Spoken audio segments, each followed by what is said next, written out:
भी बुढ़िया नित्य प्रिय गणेश जी की पूजा करती थी। गणेश जी की साक्षात कहते थे कि बुढ़िया माई तू तो जो चाहे सो मांग ले। हेलो गाइस, आज हम बना दे कैसे और क्या मांगू? गणेश जी बोले कि अपने बेटे बहू बेटे से पूछकर मांग ले। बुढ़िया ने अपने पुत्र में मतलब की बातें कर रहे हैं। अंततः उस बुढ़िया ने पड़ोसियों से पूछा तो पड़ोसियों ने कहा कि बुढ़िया तेरी थोड़ी सी जिंदगी है, क्यों मांगे धन, क्यों और नाती, तू केवल अपने नेत्र मांग ले जिससे तेरी शेष जिंदगी सुख और व्यतीत हो जाए।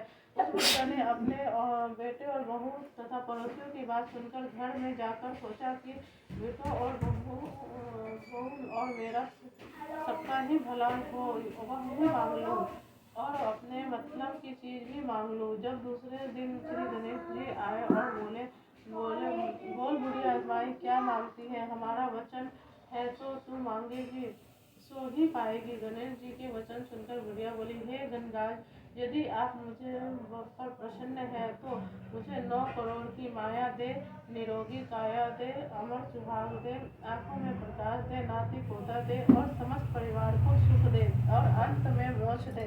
बुढ़िया की बात सुनकर गणेश जी बोले, बुढ़िया तूने तो मुझे ठग लिया। खैर, जो कुछ तूने मांग लिया वह सभी तुझे मिलेगा। यूँ कहकर गणेश जी अंतर्ध्यान हो गए।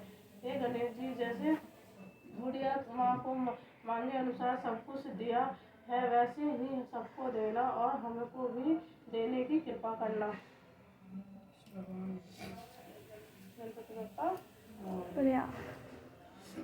प्राचीन काल में एक करवा नामक स्त्री महान पतिव्रता थी, जो अपने पति के साथ नदी के किनारे एक गांव में रहती थी। एक दिन उसका पति नदी में स्नान करने को गया। दैवीय योग से स्नान करते समय वहां एक मगर ने उसके पैर पकड़ लिए।